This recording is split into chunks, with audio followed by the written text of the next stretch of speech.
Bonjour à tous, quelle belle musique pour accueillir aujourd'hui le dernier épisode, le dernier acte de la 92e fête du citron. Ça a commencé le 14 février, jour de la Saint-Valentin. Dernier jour aujourd'hui, dernier événement dans l'événement, c'est le dernier Corso. On va le vivre en intégralité ensemble sur l'antenne de France 3 Provence-Alpes-Côte d'Azur et sur l'antenne numérique aussi bien sûr, France.tv. À mes côtés, un super consultant, celui qui est capable de répondre à toutes les questions, de pouvoir commenter exactement ce qu'il va voir sous les yeux, sous ses yeux, sous nos yeux. C'est Christophe Giena, directeur technique municipal de Menton. Bonjour Christophe. Bonjour. Vous allez être notre fil rouge.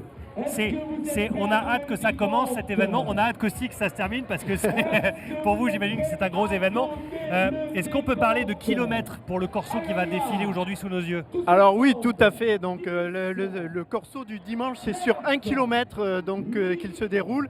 Et sur ce kilomètre, on va retrouver donc 30 000 personnes qui sont là présentes aujourd'hui. Et vous entendez derrière moi le décompte, puisqu'on part à l'heure aujourd'hui également. C'est parti. Et ben voilà, on ne pouvait pas être plus dans l'événement que ça.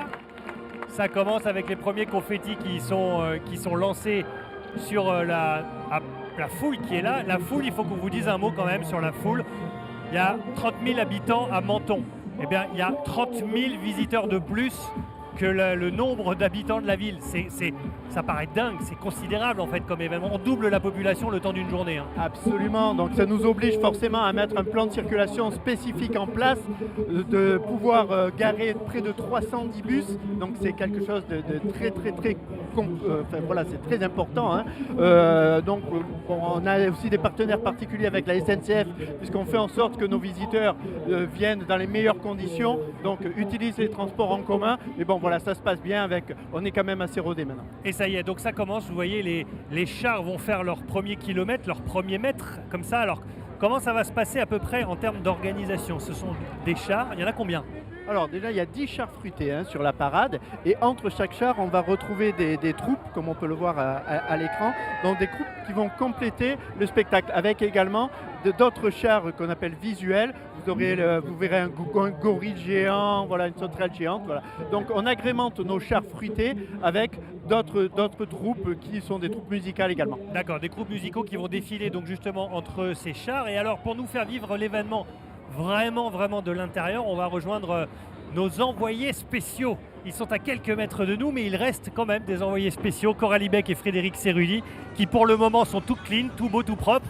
Dans quelques secondes, ils seront recouverts de confettis. Bonjour Coralie. Exactement, bonjour. On est au milieu de la troupe, une troupe niçoise, la troupe Corps et Danse.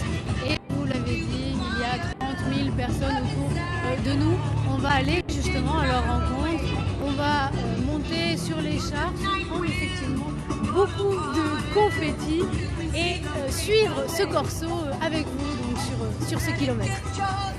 Coralie Beck à l'intérieur effectivement de cet événement. Voilà le dispositif si vous êtes avec nous. Donc voilà, on découvre en même temps tout ce que ce Corso va pouvoir nous proposer pendant cette heure et demie, un peu plus d'heure et demie de défilé pour ce dernier grand Corso de cette 92e fête du citron. Christophe Giena, Corso, ça veut dire quoi finalement? Corso, on dit, comme si tout le monde connaissait le terme, mais finalement c'est vraiment un terme de carnavaleux ça. Alors oui, et puis c'est propre aussi à notre fête, voilà, parce que il y a Corso, il y a Corsi. Voilà, le pluriel de Corso, c'est Corsi. Voilà, donc c'est ce qui nous différencie un peu des carnavals que l'on peut voir, le carnaval de Nice, tout ça. Et c'est ce qui fait aussi notre spécificité. Menton rayonne à l'international parce qu'on se détache un peu de ce que l'on peut voir sur d'autres villes, notamment nos amis de Nice. On voit ces structures fruitées qui font partie de ces corsos, mais il y a également dans les jardins Biovès 7 structures monumentales qui peuvent être visitées depuis 3 ans gratuitement également. Effectivement, donc il faut bien distinguer l'organisation, vous l'avez dit, il y a vraiment la partie fixe qui est au jardin Biovès, gratuite où les gens peuvent accéder, regarder les espèces de grandes structures avec les merveilles du vivant. Donc on a des perroquets, on a une baleine, vous avez fait une baleine? Une baleine à l'échelle 1. Donc voilà, on a mis le règne animal en valeur dans les jardins Biovès. Donc on retrouve effectivement la baleine, on retrouve d'autres éléments comme Gaïa qui est la déesse de la terre. On retrouve des perroquets, une chaîne ADN également. Voilà, on a vraiment voulu mettre le vivant à l'honneur et associé à notre fait la beauté de la nature. Voilà, parce que la nature aujourd'hui, beaucoup en parlent et c'est quelque chose, il faut aussi éveiller les consciences à sa préservation et les merveilles du vivant en filigrane, c'est aussi ça qu'on a voulu dire aux gens et à nos visiteurs. Ça reste quand même un événement assez exceptionnel, il faut le dire. On disait 30 000 personnes sur l'espace d'une journée. Ça représente sur donc à peu près 15 jours 200 000 visiteurs sur une édition complète. Donc là, à l'occasion de la 92e, on va respecter sûrement ce principe-là. On en connaît peu des carnavals qui sont comme ça aussi colorés, presque sur l'eau. C'est un carnaval sur mer au final. Ah oui, tout à fait, puisque vous le dites réellement, c'est-à-dire qu'on a à peu près 6000 places de tribune qui sont littéralement sur la plage. Donc ça nous a causé quelques soucis cette année, puisque bon, nous, grâce à Dieu, on n'a pas eu les affres d'autres régions de France qui ont subi de véritables tempêtes. Mais nous, les queues de tempêtes nous ont quand même un peu perturbés et on a eu de la houle à Menton. Il y avait même des surfeurs sur nos plages, alors on se serait cru à la Cano. Et quand on a 6000 places de tribune, je vous dis, on ne dort pas forcément tranquillement. Voilà. Mais enfin, tout s'est bien passé. On n'a pas eu trop de déboires grâce à l'implication aussi de nos agents qui ont travaillé jusqu'à minuit même pour préserver ces plages. Donc voilà, on a des équipes vraiment impliquées et tout ça doit se faire de façon très transparente parce que l'idée c'est que tous nos visiteurs ne voient pas justement toute cette complexité, toute cette lourdeur au niveau de l'organisation. Voilà.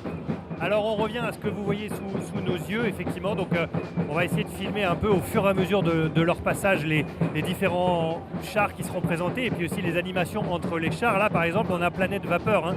C'est une sorte de rythme un peu primitif et sauvage. Vous le voyez, cet immense gorille qui déambule comme ça dans la jungle urbaine, finalement la jungle de la ville.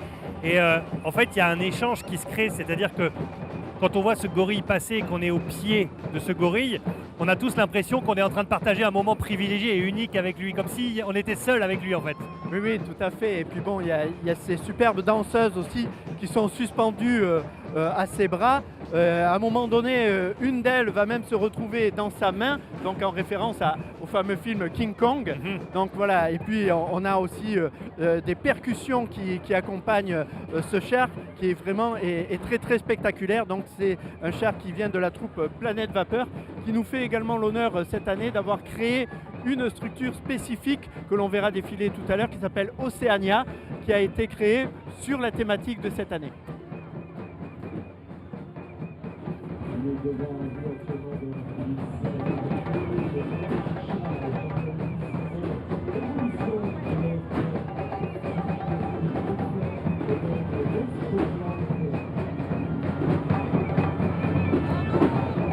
Coralie que l'on voit à l'image qui nous attend visiblement. Coralie, vous êtes à quel endroit? Nous on a le gorille qui est à notre hauteur, mais vous je vois pas où vous êtes. Alors nous on est entre le char de la corne d'abondance et le char avec un papillon. Voilà. Et en fait on a rencontré une famille parce que c'est ce qu'on disait, les gens viennent de toute la France et même de l'étranger pour assister à ce corso. Bonjour. Vous venez, vous m'avez dit de Montpellier, c'est ça, tout à fait. On a fait le déplacement pour voir ce magnifique spectacle. Et je crois que c'est pas le seul que vous avez fait. Non, hier on a fait le carnaval de Nice. Est-ce qu'on peut dire que vous êtes des fans de ce genre de manifestation? On adore ce genre de manifestation, c'est agréable autant pour les adultes que pour les enfants. Donc, En revanche, j'ai remarqué que vous n'aviez pas de costume. c'est vrai, alors hier on avait les masques, mais aujourd'hui on est resté un peu plus soft. Je peux vous demander une dernière question. Qu'est-ce que vous préférez, vous, dans ce genre de manifestation? Les chars, j'imagine? Les chars, l'ambiance, voilà, tout est agréable en fait. Merci. Bonne manifestation. Au revoir. Merci Coralie, merci beaucoup de nous faire vivre les mamans de l'intérieur comme ça, alors que l'immense gorille justement est à notre portée, à notre hauteur.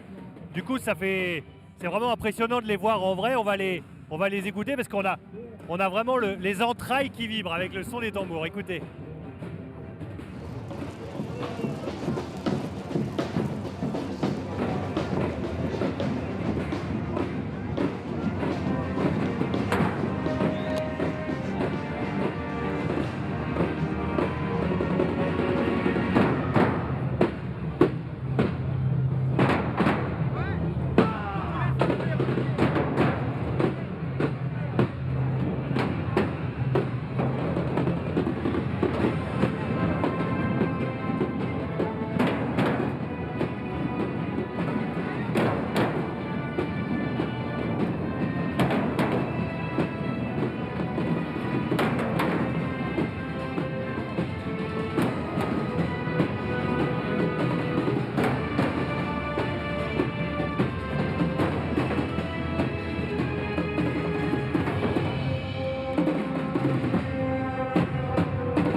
quel spectacle.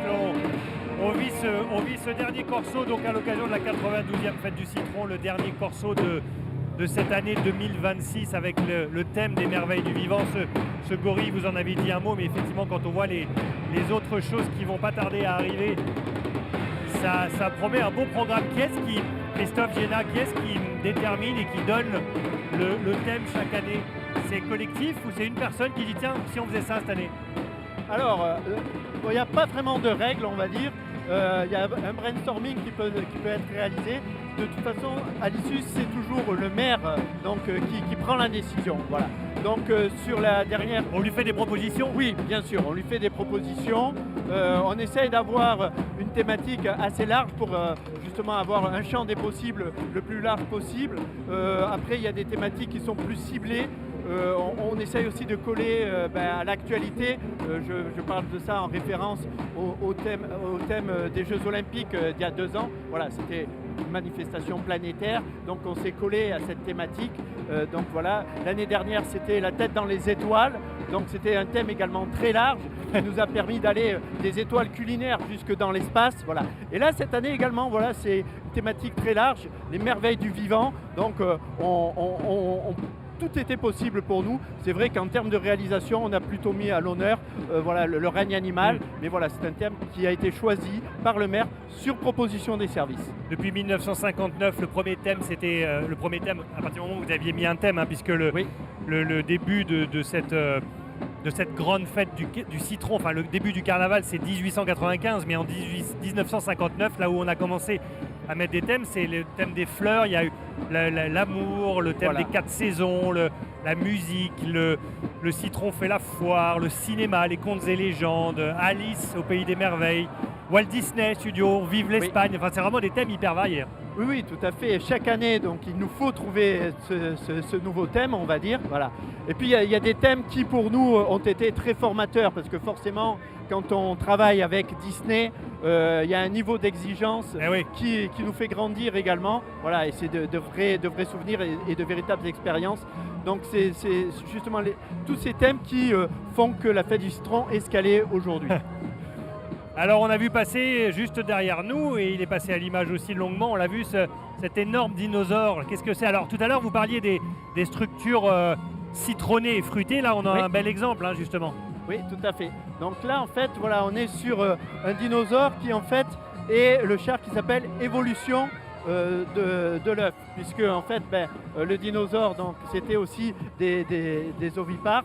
Et on voit des petits poussins, donc voilà, on passe de l'ère préhistorique à l'ère contemporaine. Voilà, ce sont des petits clins d'œil qu'on en a voulu faire comme ça. Et chaque char, en fait, est un clin d'œil. Voilà, on a voulu également illustrer l'évolution aussi des choses, les évolutions climatiques qui ont impacté aussi le règne animal. On verra tout à l'heure donc ce que l'on appelle le poisson lion, qui est un poisson qui colonise aujourd'hui les eaux méditerranéennes, qui est un prédateur et qui pose problème aussi par rapport à la diversité biologique, puisque n'ayant pas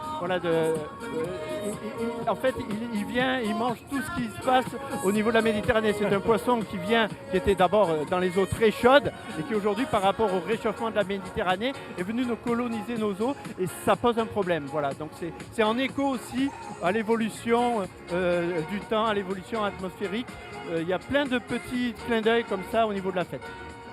Avec donc, on le rappelle, hein, entre chaque char qui va défiler devant les 30 000 personnes qui sont réunies aujourd'hui à Menton exprès pour ça, eh bien il y a donc ces troupes là de danseurs notamment qui sont ici et là. Là vous découvrez les monstroplantes qui animent l'entrechar. C'est comme ça qu'on... Tout à fait, oui, c'est entre les chars, oui, tout à fait, ça fait partie de l'ambiance, hein, puisque 10 chars sur 1 km linéaire, forcément, voilà, il faut absolument animer entre chaque char fruité de ces troupes colorées et également sonorisées. Donc cette année, pour la première fois, on sonorise chaque char de façon à éviter d'avoir une cacophonie. Voilà, c'est aussi une évolution de la fête du citron de cette année. Et il y en a d'autres également, puisqu'on parle justement de tout ce qui est nature et de l'attention que l'on a à la biodiversité et également à tout ce qui se passe dans ce domaine-là. Cette année, pour la première fois, on a supprimé l'ensemble de groupes électrogènes pour décarboniser la fête. Ah oui. Voilà, parce que c'est quelque chose aussi qui nous tient à cœur, justement, l'aspect écologique de cette fête. Hein. Bon, après, on ne va pas se cacher, on sait que n'importe quel grand rassemblement, 95% des émissions de CO2, c'est lié au déplacement donc, du public. Voilà. Mais voilà, on décarbone la fête aujourd'hui. Par la première fois, on a supprimé l'ensemble des groupes électrogènes nécessaires à l'alimentation électrique sur nos chars. Et on parlera aussi de l'après-fête du citron. Que deviennent Absolument. tous ces citrons qui défilent là aujourd'hui? Vous nous direz un mot juste après. Coralie Beck est à côté d'un autre char avec Frédéric Cerulli. Coralie, comment ça se passe pour le moment? Écoutez, il pleut ici des confettis, vous vous en doutez, et on a trouvé l'arme fatale, on va dire. C'est le canon à confettis. Alors je ne sais pas si vous allez réussir à voir, mais en fait, on recharge avec un sac entier de confettis et ceux-ci sont projetés après sur la foule. Et si jamais c'est pas assez, il y a aussi le traditionnel lancer de confettis avec les grosses poignées. Vous le voyez, on n'en manque pas. Et je voulais vous présenter deux jeunes filles. Je vous emmène avec moi.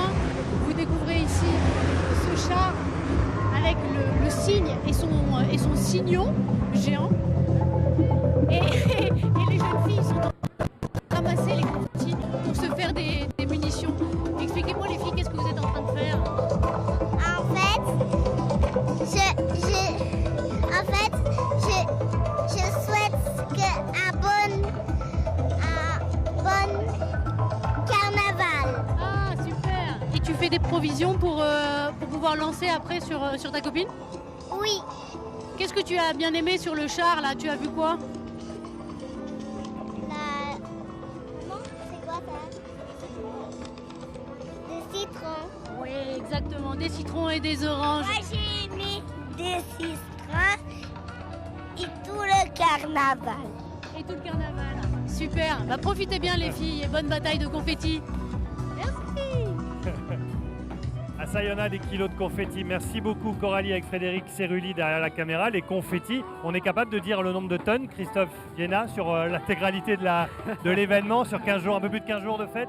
Alors écoutez, c'est à peu près entre 3 et 5 tonnes de confettis, mais je tiens à dire ce sont des confettis biodégradables. Ah bah oui, ça avec et la- on y tient parce qu'effectivement, c'est une des évolutions que l'on Mais- nous a demandé. Cela dit, il y en a tellement des confettis on en ramène beaucoup à la maison aussi. Hein. Tout C'est ne reste vrai. pas forcément en menton. Ça Non, colle. non, Il y en a oui, oui. partout dans les oreilles, Absolument. dans les, Ah, oui. dans les blousons, un petit peu près, un peu partout. David Rousseau nous a rejoint sur ce plateau. Bonjour. Bonjour. Merci d'être là. Vous êtes chef de projet Ville d'Art et d'Histoire. Votre truc à vous, c'est évidemment l'historique de cette grande fête du citron et de ce grand carnaval. Si on doit lui donner un âge, 1895, on peut dire que c'est le tout début, ce sont les origines de on va dire les prémices des premières idées du carnaval. Alors le carnaval de Menton, c'est même 1876.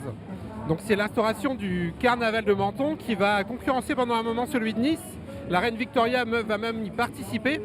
Et ensuite, petit à petit, il va durer jusqu'à la Première Guerre mondiale.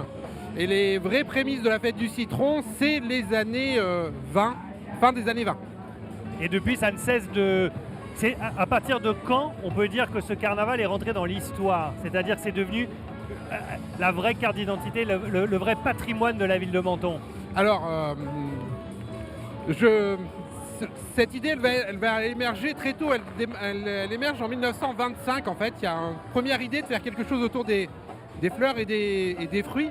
Et puis très rapidement, en fait, en 1928, c'est le Riviera Palace qui va organiser une petite démonstration avec des agrumes et des fleurs dans des corbeilles peintes en or et en argent, puisqu'il faut quand même faire rêver les gens, déjà. Et c'est 1934 où c'est le comité des fêtes qui va organiser la première fête du citron officielle. Voilà. Il faut expliquer aussi le fait que... Comment elle est née cette fête du citron? C'était qu'en gros, en hiver, ici, on s'ennuyait. C'est-à-dire qu'il fallait quoi? Il fallait trouver une espèce de grande fiesta à faire pendant l'hiver pour occuper après les fêtes de Noël, pour aller gentiment vers le printemps et vers l'été. C'était une animation hivernale en fait. En fait, on a du mal à imaginer, mais Menton était vide l'été et était rempli l'hiver, puisqu'en fait les gens venaient en vacances l'hiver pour la belle époque. Première idée, c'était une festivité pour les hivernants, pour ces Anglais et ces Russes qui venaient à Menton. Ce qui nous semble aujourd'hui un petit peu fou, puisqu'on va tous en vacances plutôt l'été. Et c'est plutôt dans cette idée-là, c'est de trouver une occupation pour les gens qui sont en vacances ici à cette période-là. Puisque la saison, elle allait à l'époque d'octobre à mai. Ouais, donc maintenant, il y a autant de monde l'hiver que l'été, quoi, ce que vous êtes en train de dire. Plus ou moins. Mais c'est vrai, Christophe, c'est en fait, enfin, la ville de Menton et toutes les équipes de bénévoles que vous dirigez notamment, vous êtes à la tête d'un monument historique, en fait. Alors en fait, on est les héritiers de cette fête et on en est très fiers, puisque cette fête fait partie de notre patrimoine culturel, mais elle a même été reconnue au national et à l'international parce qu'elle a été classée monument immatériel donc, de l'UNESCO. Donc voilà, c'est quelque chose qui ne nous appartient pas, ça fait partie de l'histoire. Et moi, en tant que Mentonais, je suis très fier d'être l'un des maillons de cette chaîne. Et c'est vrai qu'on est toujours très étonné quand on est en voyage, même à l'étranger, et quand on dit tout simplement, nous on vient de Menton, et qu'on dit, ah yes, Menton, the lemon. Et oui, mais bien sûr. Et c'est vrai qu'on a du mal justement à connaître, à se rendre compte de cette ampleur, de cette fête qui est très typique, puisqu'encore une fois, contrairement aux autres carnavals, nous on est sur de l'agrumes, on est donc voilà, sur quelque chose qui est vraiment unique au monde. Pourquoi on comprend que vous ayez envie de faire la fête, c'est humain. Pourquoi le citron selon vous? Pourquoi vous expliquez que c'est le citron qui a été décidé d'être mis à l'honneur et comme ça de dire ça va devenir l'emblème vraiment de la ville et l'emblème festif aussi de la ville? Alors déjà, l'histoire d'amour entre Menton et le citron, elle est très ancienne en fait. Elle date du Moyen-Âge. La première mention du citron de Menton, c'est 1451. 1451, avant la découverte de l'Amérique, pour vous donner... Mais pourquoi ça date de quoi? Pourquoi ici et pas à Antibes ou à Cavalère ou à microclimat? Nous, on a un microclimat. Ah oui. Nous, c'est les Alpes qui se jettent dans la mer.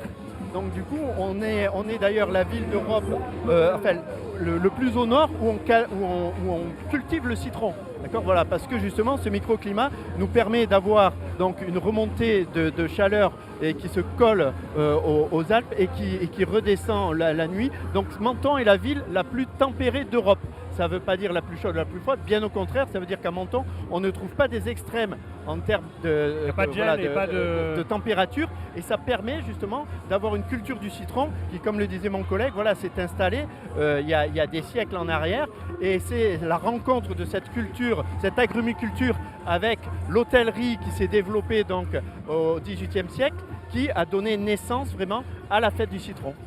Alors là, à l'écran, vous découvrez la New Wave de la Calice Productions. Calice, c'est la troupe qui organise ça. C'est une société qui a été fondée en 2002 par Sandra Calixto de Bahia, justement. Et vraiment, c'est digne représentante en France de la culture brésilienne. Et depuis 2002, ils enchaînent, vous le voyez, ils ont vraiment misé sur la création de costumes, sur les décors aussi, sur les castings qui sont quand même assez directement inspirés de ce qui se passe à Rio et Salvador. Et ça fait vraiment partie de ce spectacle avec notamment donc toujours la mise en scène autour du vivant. C'est-à-dire que dans les spectacles qui sont proposés entre les chars, on garde la thématique du vivant avec les dauphins, là en l'occurrence. Absolument, tout à fait. On fait précéder nos chars par des troupes qui collent à la thématique.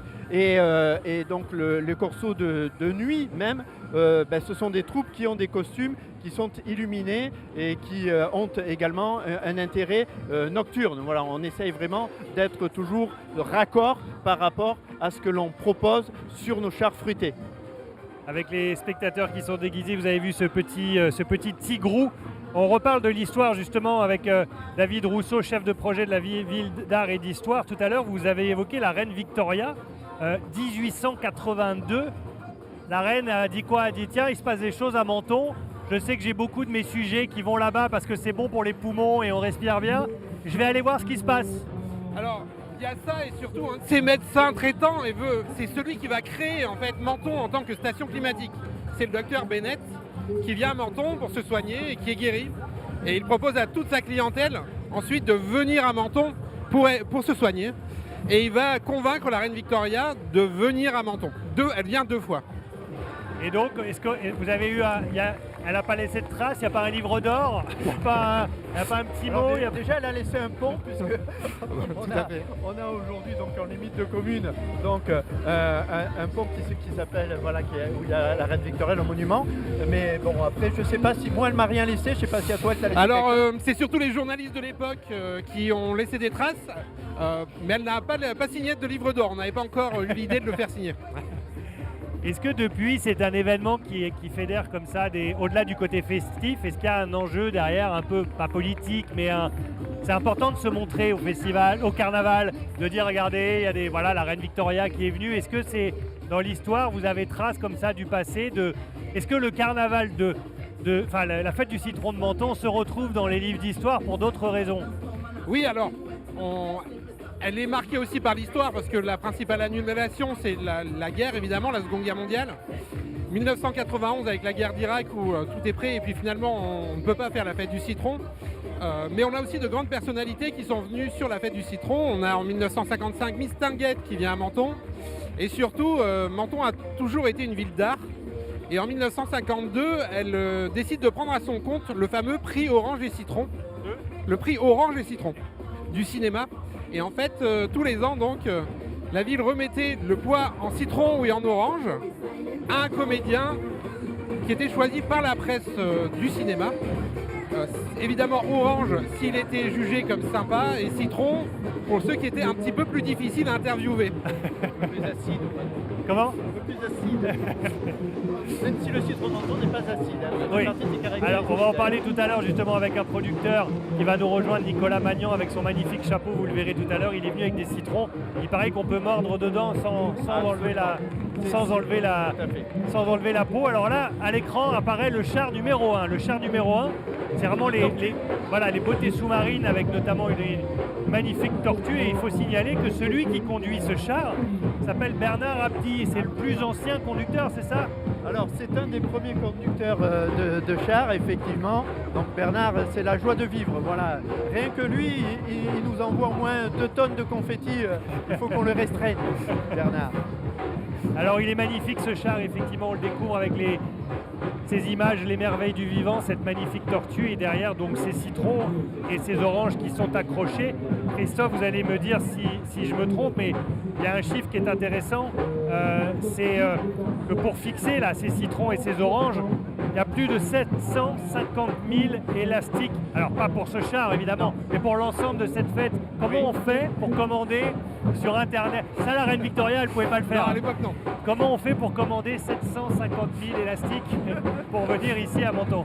Écoutez, on a des fournisseurs que l'on connaît et qui nous permettent d'avoir ces élastiques qui sont jaunes pour les citrons et orange pour les oranges forcément.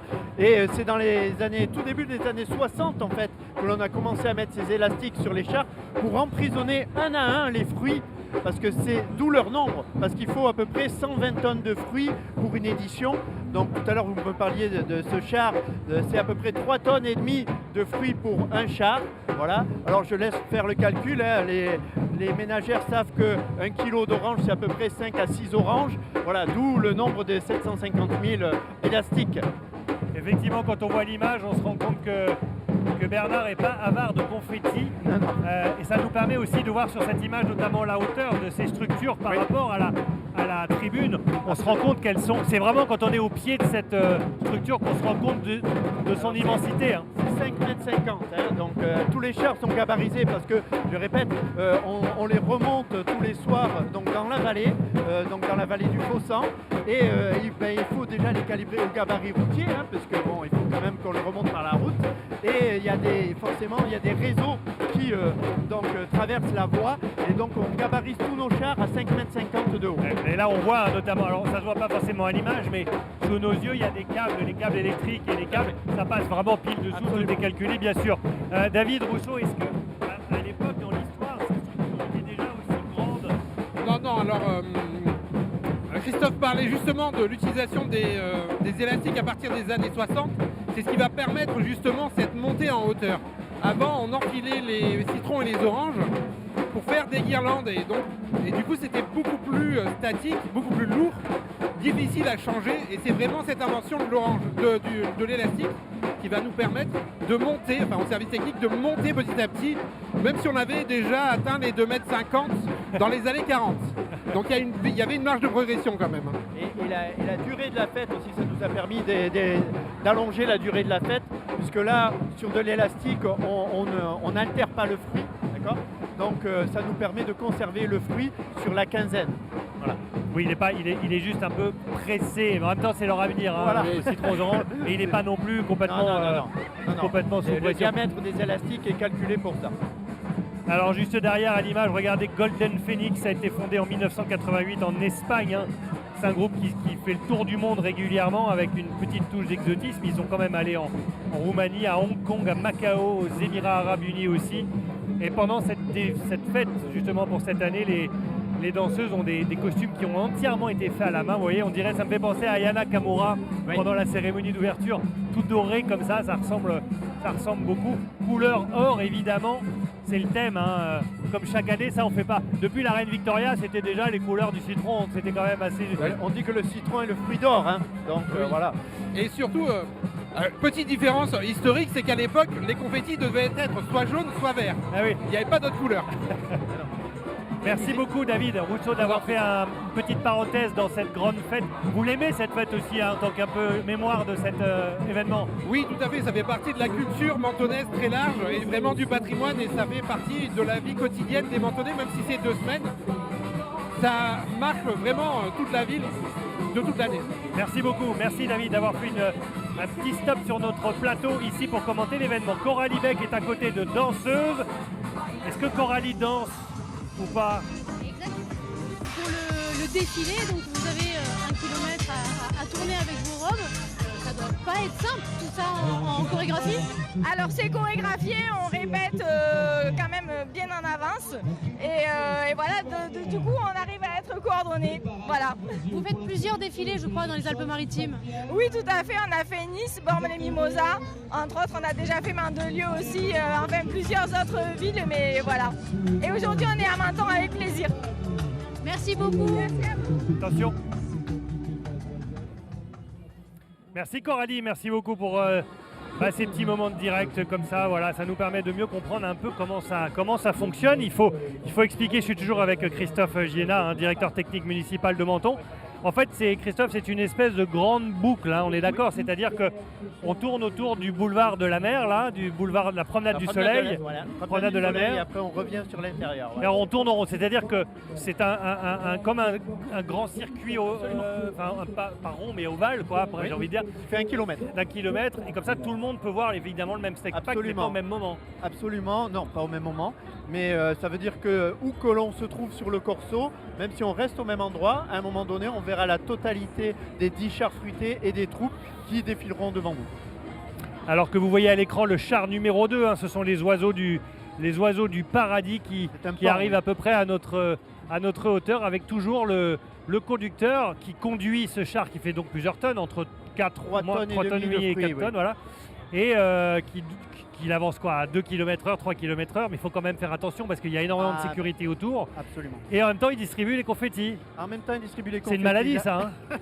Ah ben écoutez, je pense que ça fait partie de l'ambiance aussi, hein, voilà. Nos chauffeurs, ils sont là, alors pas pour s'amuser, parce que comme vous le disiez, avoir un char qui fait 2,50 m de large par 7 mètres de long, vous voyez, bon, il y a quand même des rétroviseurs, ils font attention, surtout dans les virages. Voilà. Et là, on se rend compte justement de l'image sur qui est juste derrière nous de long, 5 mètres de la longueur. Et là, vous pouvez voir des éléments de détail qui font la beauté justement de nos chars. Parce que, comme je dis, nous, on ne peut pas tout fruiter. À un moment donné, il y a des niveaux de détail qui sont obligés d'être réalisés, comme vous voyez les yeux de la queue du pan. Donc c'est du plastazote. Ça aussi, ça fait partie des matériaux, des nouveaux matériaux que l'on emploie, qui est de la mousse, que l'on peut peindre, que l'on peut de transformer comme on veut. C'est thermosoudables, thermoformable. Voilà, et là, ce pan est magnifique.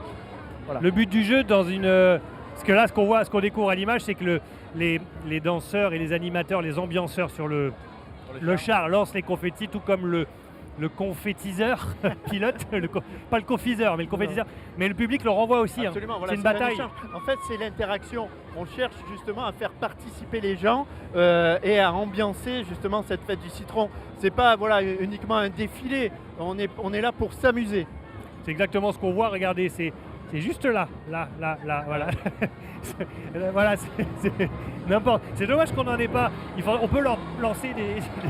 Surtout pas, on va pas lancer des Ça me permet de vous dire bonjour Nicolas Magnan. Bonjour. Merci d'être là avec votre beau chapeau, j'en parlais tout à l'heure. Magnifique, hein, c'est un cadeau de famille. Voilà. Alors, qu'est-ce que ça fait, vous, en tant qu'agrumiculteur, de Oui, tout à voir, alors pas forcément votre production, parce que ça c'est... Ça, le citron de Menton. Pas de la, comme disait Jean-Pierre Coff. Ouais, c'est pas de la cacaille. C'est voilà, on est dans le vrai Non, citron. en fait, alors moi, quand je vois là, je t'ai ramené un beau citron de Menton avec. Voilà, ça c'est le sourire de Menton pour moi. Voilà, avec le petit marron qu'on voit là. Voilà, quand moi je récolte ça dans les arbres, je suis heureux, je vous le dis. On sent que vous êtes heureux aujourd'hui, mais ça vous fait quoi de voir, alors c'est une production, vous êtes agrumiculteur, Oui, mais tout de à voir fait, que parce que votre boulot finalement, même si ces citrons-là ne sont pas des citrons de Menton, ça vient d'Espagne, mais ça reste quand même là, c'est votre savoir-faire Oui, finalement en fait, qui est affiché c'est comme ça. Alors moi ça me fait super plaisir parce que de voir ça et après que les personnes viennent me voir pour mes produits, ben, ça c'est magique. C'est magique et dans le sens que souvent les personnes viennent chercher aussi bien un citron de Menton et aussi bien d'autres fruits qu'on peut avoir à Menton. C'est-à-dire une orange sanguine. Une orange sanguine. Tout à l'heure, Voilà. on voyait des gens dans l'espèce de petit boulevard autour. Ouais, tout Là, à il y fait, avait ouais. des gens qui mangeaient à la main, je sais pas où ils ont eu des oranges sanguines, mais tout le monde était en train Oui. de boulotter. C'est ça. Alors en fait, souvent, comme moi, certaines personnes recherchent cette orange sanguine parce que sur Menton, je vous dis, il n'y en a pas beaucoup. De cette couleur, il n'y en a pas beaucoup. Alors, Parce que normalement, c'est couleur sang dedans, mais ah pas ouais, à si l'extérieur. vous voulez, je peux vous l'ouvrir pour vous montrer, mais c'est magique. Hein. Ah bah, Allez, on l'ouvre. allons-y. On y va. Allons-y, Clément. Ce qui est incroyable, je vous le dis, parce que là, voilà, ce que vous découvrez à l'image, on l'a pas du tout mis en scène, mais simplement le fait de tenir le citron dans les mains, on a les mains qui sentent fort le citron. Voilà. Ah oui, Et là, vous avez vraiment de la couleur. Voilà, moi, ça, c'est la couleur du soleil pour moi. Voilà. Et ça donne envie, voilà. Et souvent, quand je le donne aux personnes, ils me l'appellent aussi, c'est tout sucré en fait. Il n'y a rien d'autre. De l'eau, du soleil et de l'amour. Voilà, c'est ça que je veux dire. Voilà. On sent que c'est un métier, vous avez 42 ans, ça fait 3 ans que vous faites ce métier, mais Oui, on c'est sent que c'est... Ah c'est bah, là, c'est dans le cœur. Hein. Ouais, alors là, c'est vraiment dans le cœur parce que moi, je travaille avec toute ma famille, ma femme, ma fille, mes grands-parents, les amis, tout le monde vient. Alors, pour vous dire, la petite anecdote, c'est que cette semaine, on était à peu près à 7 à cueillir dans les arbres pour pouvoir alimenter la fête du citron. Voilà. On va écouter un petit peu parce qu'il y a le Trio Gio Marching Band. Ce sont des Italiens qui sont juste derrière nous. Et franchement, ça mérite qu'on les écoute. Bien sûr.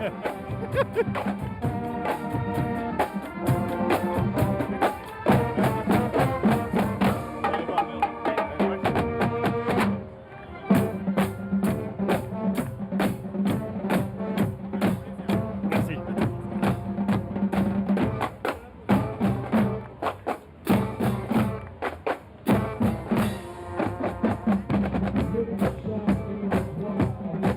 Voilà la fanfare du Trio Gio Marching Band. Ça a été fondé en 2004 et le but c'est de... Eux, ils résument bien un peu l'idée de cette fête du citron, c'est de promouvoir la socialisation parmi les gens du territoire. Et ça tombe bien parce que Nicolas Magnan est agrumiculteur et c'est un moyen, c'est un liant finalement ce carnaval et cette fête du citron entre les producteurs d'un côté et le public. Il y a des gens qui viennent de l'autre bout du monde.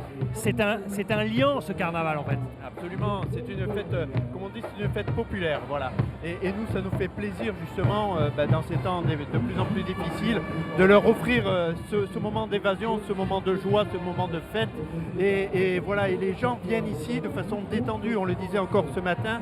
Alors attention, ça se travaille, je veux dire, voilà, on fait attention à faire en sorte de les accueillir le plus rapidement possible, de faire en sorte qu'ils pénètrent dans le périmètre avec des portiques de sécurité qui les laissent très rapidement rejoindre leur tribune. Mais voilà, c'est la fête, c'est la joie, c'est la bonne humeur qu'il faut que nous, on offre à nos visiteurs. On continue de parler du citron, bien sûr, avec vous, Nicolas. Dans un instant, vous allez nous expliquer l'importance de l'IGP. Oui, très Coralie est avec un char avec des méduses. Coralie, je tiens entre mes mains un magnifique morceau d'orange sanguine. Je vous promets que je vous le garde, celui-là, pour vous et Frédéric Cerulli. Je n'y touche pas, mais faites-nous vivre un petit peu en attendant ce que vous voyez autour de vous avec ces méduses géantes. Merci Thibaut. Oui, je vous promets pas de vous ramener un bout de méduse pour le coup. On les admire ici, elles sont magnifiques. C'est donc le tableau océanien. Et nous avons rencontré du public. Bonjour, vous venez, vous m'avez dit, de Marseille. Finalement, c'est pas si loin, mais c'est pour la première fois. Oui, c'est la première fois. On a mis 2h30 pour venir ce matin.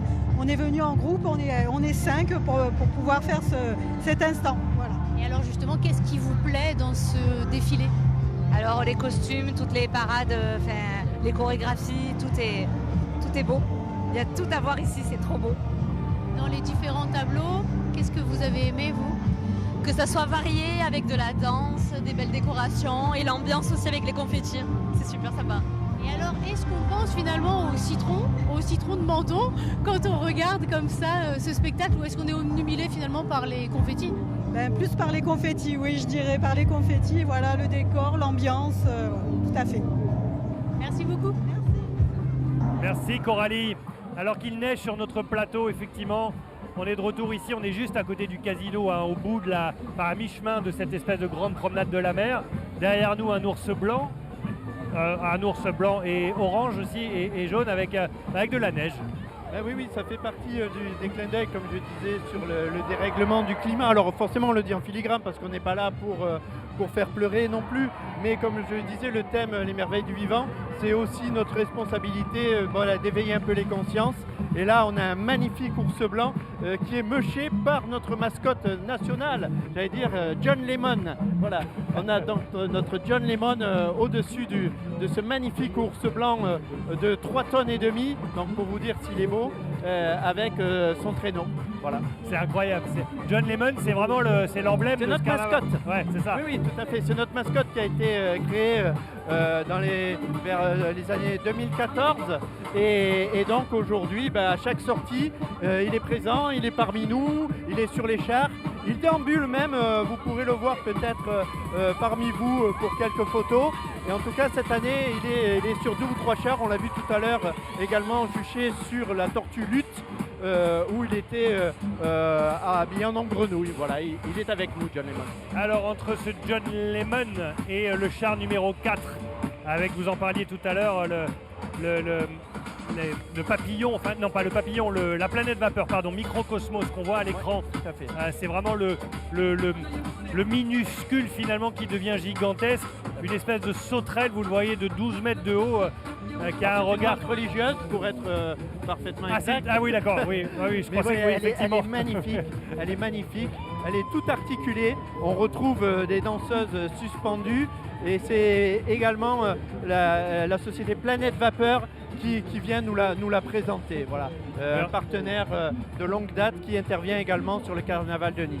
On reconnaît bien les yeux de la menthe religieuse, effectivement. Elle est magnifique. Alors de nuit, justement, je vous parlais tout à l'heure de nos fameux corsos de nuit, puisqu'on en a 2 sur l'édition. Elle est encore plus belle de nuit que de jour.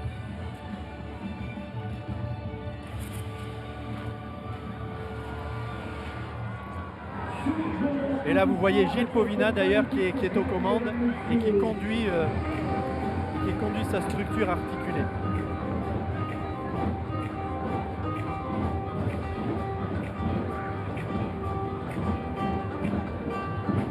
Là, ce sont des structures qui se conduisent à 3 ou 4 pilotes. Chacun est responsable d'une patte. Puisque, comme vous le voyez, les danseuses sont suspendues à chacune des pattes, donc c'est quand même assez périlleux et dangereux. Donc ils sont pas moins de 3 à faire avancer cette magnifique structure mécanisée et articulée.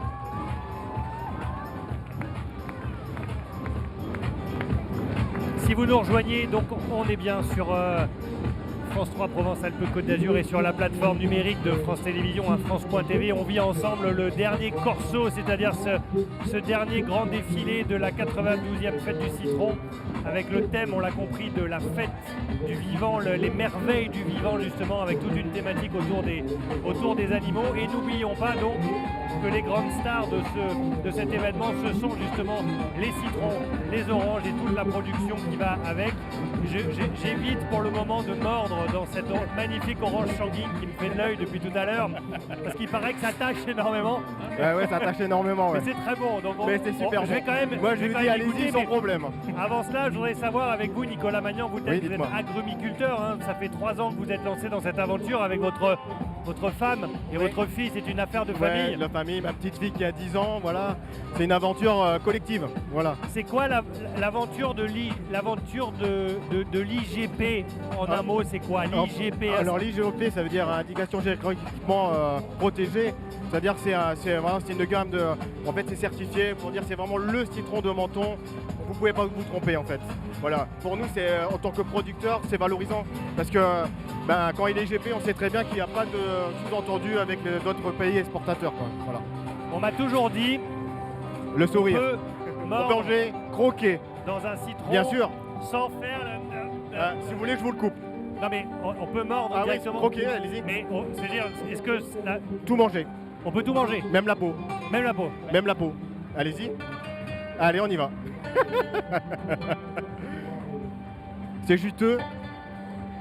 Alors vous avez là un peu l'acidité qui est derrière, mais en fait juste le zeste affine l'acidité derrière. Voilà. C'est ça en fait. Ça nettoie bien les dents quand même. Moi j'en bois tous les matins à peu près. Hein. Je vous dis pour dire ça nettoie, ouais. C'est vrai que c'est assez incroyable de pouvoir manger. C'est incroyable. En bouche, c'est magnifique, ouais. Un citron comme ça. Je vais le finir tranquillement, mais on parle pas voilà. la bouche pleine, c'est pas Faut bien. Le finir, comme on dit. Hein. Alors, juste, je voudrais dire, vous avez 70 citronniers, pardon. Oui, citron, avec 70 citronniers, c'est une grosse production, c'est une petite production, je crois pas. Alors, ce qui se passe, c'est qu'on arrive à peu près à un peu moins de 2 tonnes par an de citron IGP, voilà. C'est incroyable. C'est incroyable, c'est assez incroyable. J'ai du mal à réaliser. Voilà. En fait, c'est l'albédo, c'est le zeste, parce que vous savez que dans le citron, il y a le zeste, l'extérieur, et le zeste, c'est la partie blanche. C'est normalement ça qui donne l'amertume d'un citron espagnol. Voilà. Et ça, l'albédo, à Menton, il est particulièrement sucré. Voilà. Il n'y a pas d'acidité et de produits chimiques. Absolument, et c'est ce qu'on disait tout à l'heure, c'est l'IGP. Pourquoi? Parce qu'en fait, le citron de Menton, il ne peut être cultivé qu'à une certaine altitude, dans certaines conditions, avec un certain recul par rapport à la mer. Et pourquoi? Parce qu'en fait, c'est le stress de l'hiver qui permet au citron de grossir au niveau de l'albédo et qui, lui, se charge en sucre, en fait. Voilà. Et c'est pour ça que le citron de Menton, comme on disait, c'est à Menton qu'on cultive le plus au nord ce citron et qu'il est aussi sucré. On va continuer de parler de ce citron parce que c'est vrai quand on parle de fruits d'or, c'est vraiment le mot est adapté, c'est vraiment le fruit, l'emblème ici. On va continuer d'en parler dans un instant, mais on va retrouver, maintenant que j'ai une haleine d'enfer. C'est parti, c'est parti. On va retrouver Coralie Beck qui a réussi à monter sur un char. Alors c'est sûr qu'ils vont pas forcément vite, mais là ça sent la bataille de confetti, Coralie. Ouais, mais les enfants participent tout le temps. Oui, on a pris le char en route et on s'est mis du bon côté, parce que cette fois-ci on est du côté du canon à confetti. Donc on est un petit peu protégé, on est en train d'arriver vers votre plateau. D'ici la vue est assez agréable, il faut bien le dire. On voit un petit peu plus clair que sous une pluie de confetti. Et je voulais en fait discuter avec Maëlys, la responsable en charge de ce canon. Bon, je vous dis tout de suite, c'est pas un métier à part entière, mais elle gère beaucoup de choses sur cette manifestation. Vous ne faites pas seulement le canon à confetti ici, sur la fête du citron. Non, je travaille avec une équipe technique qui s'appelle Dené. C'est la première fois que je fais la fête du citron. Et du coup, nous, on s'est occupé du son, des lumières pour ce qui est des corsos la nuit, etc. Et aussi la sono des chars, quoi. Et aussi du feu d'artifice quand il y a le feu d'artifice la nuit. Et du coup, oui, c'est nous qui fournons aussi les canons à neige, etc. J'imagine que c'est une mission plutôt sympathique de se faire une bataille de... C'est une bataille assez sympathique, la bataille de confetti. Oui. Franchement, c'est trop rigolo et tout. Même il y a un contact avec le public qui est trop bien. C'est la première fois que je fais ça et je savais absolument pas comment ça se déroulait. Mais rien que les enfants, comme les adultes, etc., c'est trop rigolo, quoi, à faire. Merci, je vous laisse recharger votre canon. Merci beaucoup Coralie, voilà, sur le char au cœur de ce grand corso promenade du soleil avec la mer juste derrière ces grandes tribunes, avec à droite voilà des tribunes et la mer derrière. Ça vous fait quoi, Christophe, quand vous voyez cette image là avec tout ce public autour, ce corso au milieu, on se dit que quand même, ça mérite vraiment. C'est le podium des meilleurs carnavals. Là, on est à Rio, là. On est à Rio. Non, mais voilà, c'est de la joie, c'est la bonne humeur, c'est tout ce dont on travaille durant toute une année. Parce que à Menton, ça se prépare quand même, une fête du citron, ça se prépare d'une année sur l'autre. Voilà, de voir autant de bonne humeur, autant de joie, de gaieté, et puis voilà, c'est une explosion d'images, une explosion de couleurs, et je pense que tout le monde emportera un très bon souvenir de ce corso, de cette 92e édition. On est à Rio, là, regardez, écoutez, voilà. avec les perroquets. Voilà, c'est magnifique.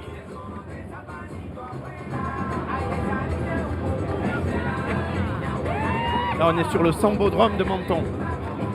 Le petit Rio. Alors on reparle du citron effectivement parce que c'est l'occasion de mettre en avant ce patrimoine. On est toujours avec Nicolas Magnan, agrumiculteur. Vous êtes combien sur le secteur à posséder ce savoir-faire comme ça qui est, pour le coup, on peut en parler sans dire unique au monde? En tout, là, à l'heure actuelle, on est 110 producteurs de citron de Menton, aussi bien de Menton et sur tous les alentours. Et c'est bien, c'est qu'en fait, entre les anciennes personnes qui étaient les anciennes générations et nous, les nouvelles générations, on arrive à se partager le savoir-faire. Et ça, je trouve ça, comme je dis, c'est le top du top. Partager le savoir-faire, ça veut dire quoi? C'est vous tirez pas dans les pattes? Non, en fait, entre nous, là, c'est pareil avec la coopérative de la Riviera française. Voilà, on est soudés, on essaye d'avoir les espèces, qu'on essaye de se les échanger aussi. Voilà, c'est essentiel pour nous. Surtout pour avoir une diversité au niveau de tous les fruits qu'on peut avoir, même au niveau du citron de Menton. Voilà. Qu'est-ce qu'il faut pour avoir cette fameuse condition d'IGP? On en parlait tout à l'heure, il y a un certain calibrage de voilà. Que géographique. Alors, déjà, quand nous on le sélectionne dans les arbres, nous on a une mesure en fait, comme un patron qu'on va utiliser c'est-à-dire un petit, comme un mètre, on va mesurer entre 5 et 9 cm maximum de diamètre pour pouvoir faire partie le citron du cahier des charges. Voilà. S'il ne fait pas partie juste avant ou après, il sera le citron de pays. Voilà. Et les citronneraies et les citrons, eux, les citronniers doivent avoir un emplacement géographique, une certaine altitude, une certaine distance de la mer. C'est ça. Donc moi à peu près, je suis à même pas 200-300 mètres de la mer. Et surtout, on arrive à une exposition. Donc moi, l'idéal que j'ai, c'est l'exposition le soleil le matin et l'ombre l'après-midi. Le fait d'avoir l'ombre l'après-midi, l'agrume, en fait, le taux d'humidité l'aide à pouvoir se développer tout simplement. Qu'est-ce que ça représente la production? Parce que quand on a préparé cette émission, il y a plein de personnes de France 3 qui habitent ici, qui ont plein d'histoires ici, qui disent mais moi ça fait longtemps que je suis là, j'ai jamais goûté un citron de Menton. Pourquoi? Est-ce que ça veut dire que la production est infime au regard de la production, j'imagine, nationale évidemment ou mondiale? Tout à fait, ouais. Mais est-ce qu'il y a encore un travail à faire pour vous faire connaître aussi? Pas forcément à Rio ou à Tokyo, mais simplement déjà en France. Déjà, ce qui se passe, c'est qu'en fait, pour moi, il n'y a pas assez d'agrumiculteurs tout simplement. Et l'urbanisation dans les années fin du 19e siècle a fait très mal à Menton. Voilà. Et c'est ça en fait, nous jeunes, on aimerait avoir plus de terrain pour produire plus de citrons de Menton IGP. Voilà. Parce qu'en fait, moi j'ai certains clients qui me disent mais en fin de saison, j'en trouve plus. Et c'est pas normal pour moi. Et qu'est-ce qui vous empêche, vous, de créer cette histoire-là? Si vous ne le faites pas, qui va le faire? La difficulté, c'est de trouver des terrains encore, pouvoir acquérir des terrains en fait. La difficulté, elle est là. Ouais. Elle est financière donc? Oui, bien sûr. Parce que, comme on dit, à Menton ou même les alentours, la Côte d'Azur, il y a un certain coût pour nous aussi. Hein. Voilà. En tout cas, quand vous voyez ce résultat et ce spectacle, c'est quand même... Alors là, il n'y a pas un seul citron à l'image, mais dans l'idée... Mais moi, pour moi, je trouve ça magique. Parce que quand moi, je vois les enfants qui jettent des confettis et qui regardent les agrumes des grands yeux, ça fait plaisir. Ouais. La mission est accomplie. C'est un petit peu vous les héros en fait de ce carnaval au final, de cette grande fête du citron, parce que les gens ici se déplacent pour voir des citrons, pour sentir, goûter. Il y a toute avec le marché artisanal, avec le... Tout à fait. On sent qu'on vient voir ce que vous produisez, ce que vous fabriquez. Surtout, on partage des valeurs. Comme on disait tout à l'heure, c'est partager des valeurs saines. Voilà. C'est quoi ces valeurs? C'est-à-dire que je produis mon orange, mon citron de Menton avec le lot de Menton et le soleil. En fait, c'est tout les matières organiques. Voilà. On produit vraiment simplement. Voilà. Simplement. Bon Nicolas, merci beaucoup d'être venu jusqu'à nous. Merci à vous surtout. Vous êtes un vrai défendeur de ce savoir-faire et un vrai... Je suis à 100% pour développer le citron de Menton, je vous le dis. Hein. on a bien compris et merci de m'avoir fait cette première expérience de... Ouais, il va falloir goûter cette orange. De Laurent. Bah, alors là c'est Laurent Changuine. Non, mais après, alors le citron il est parti, hein, je l'ai fait goûter à d'autres personnes, je ne l'ai pas revu, il n'est pas revenu. Je crois que vous l'avez disparu, hein. Moi je vais vous en donner un autre, un citron de Menton, je vous le dis. Hein. Alors Laurent Changuine, vous me rappelez leur particularité, c'est pourquoi elle est rouge vive comme ça? Eh ben en fait c'est juste la variété et surtout l'espèce qui va vous faire transformer une orange classique et surtout le greffon qu'on va faire sur un arbre, voilà tout simplement. C'est magique, hein. Le taux de sucre là naturel, rien que de l'eau et du soleil. Voilà. On peut. Moi j'ai mangé un bout de peau aussi, ça marche hein. Oui ça peut marcher, c'est vrai, c'est vrai. Bon, c'est vrai. incroyable. C'est bon un Menton. Tout est bon dans le citron. Et d'ailleurs, on voit derrière derrière un Menton. Alors derrière nous le char de la corne d'abondance et je pense que ça symbolise bien, voilà.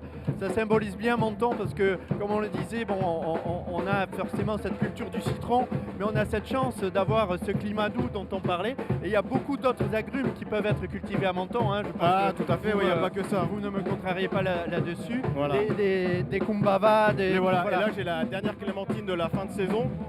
Et moi les enfants ils l'appellent cette petite clémentine. C'est quoi? Le bonbon. Ça c'est le bonbon. Le bonbon de Menton. Mais alors ça, parce que là. Alors ça vous me mangez tout, hein, la peau et tout. Ah bon? Ah bien sûr. Oui, là, moi je vais vous faire voir ce que c'est. Hein. Là c'est.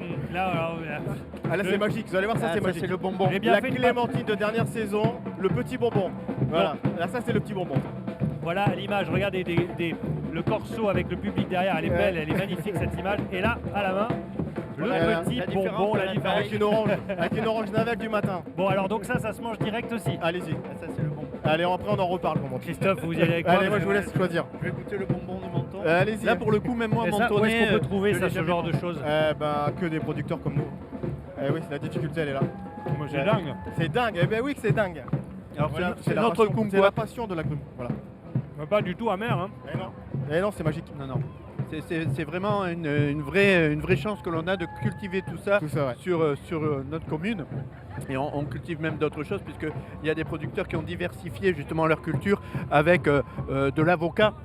Menton est vraiment une terre aussi d'accueil pour l'avocat de Menton, moi j'en ai ramené pour l'avocat de Menton qui est de plus en plus développé. Voilà. Donc là c'est l'avocat de Menton avec une chair très très lisse, très très fine. En fait il reste une peau mais de 1 ça, mm. je mange pas cru, vous avez arrêté de me faire manger des trucs crus. Non mais c'est important de manger. C'est la corne d'abondance, c'est ce qu'on disait, on est d'accord avec le char qui est derrière nous. C'est ce qui est juste derrière nous. Voilà. Si vous voulez je vous l'ouvre mais je pense qu'il est pas mûr à 100%. Non, il est encore gardez-le, encore apportez-le à la maison. Nicolas, vraiment merci beaucoup d'être venu jusqu'à nous. Puis vous avez vraiment de se revoir comme on dit. Et moi j'aimerais que vous veniez visiter les exploitations des vrais producteurs. Très bien. Voilà. Et ça c'est possible toute l'année? Bien sûr. Ça se visite, oui. Oui, il n'y a aucun problème. Meilleur ambassadeur, il faut le. J'aimerais bien. Vous savez, il faut le mettre à l'aéroport avant que les. Allez, on y va. On va l'estampiller. Il faut le mettre à l'aéroport pour ceux qui arrivent et qui disent voilà, venez nous voir. Ça fait plaisir de voir des jeunes comme ça qui reprennent et qui reconnectent Menton à sa vraie culture, quoi. Ce sont eux l'avenir. Bien sûr. Voilà, il faut. La corne d'abondance vient de passer derrière nous. Qu'est-ce qui arrive derrière? On passe de la chaleur et du soleil. C'est le signe. Le signe. Voilà, c'est pour ça qu'on voit un très beau groupe qui défile avec des costumes plumés. Donc c'est le signe qui va suivre la corne d'abondance. Avant, juste derrière, donc là on voit le signe à l'image et juste derrière au loin, on voit arriver des espèces d'énormes poissons.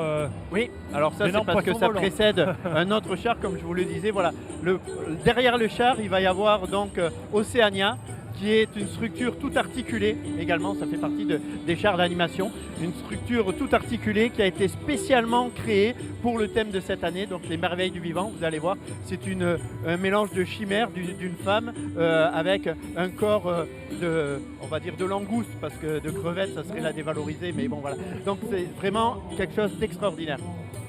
Alors vous ne l'avez pas vu sur notre plateau, mais notre caméraman Lionel Fernandez est venu discrètement nous piquer un bonbon, parce qu'il nous a vu manger. Il nous a vu manger, donc j'aimerais bien lui demander ce qu'il en pense. Je l'ai vu. Lionel qui nous a pris comme ça un truc discrètement. C'est bon ou pas? C'est très très bon. Est-ce que ça a goût de quoi? De mandarine, non? Ouais. Amertume. Avec la peau. On Magique. mange avec la peau. C'est ce que t'as fait. C'est ce que j'ai fait. Et alors, c'est bon? C'est très bon, ouais. C'est un vrai bonbon. Ouais, c'est un vrai bonbon. On n'a pas ça dans le Nord. Hein. Non, on n'a pas ça dans le Nord. Il y a les harengs dans le Nord. Mais... Non, on va en ramener. Lionel derrière la caméra. À Menton, on a un petit proverbe en mentonais qui dit « À Menton, mangia ou papilla, jeta ou bamban ». C'est-à-dire qu'à Menton, on mange le papier et on jette le bonbon. Mais celui-là, on ne va pas le jeter. On a bien compris qu'à Kero, c'est manja. Voilà, faut tout manger. Ok.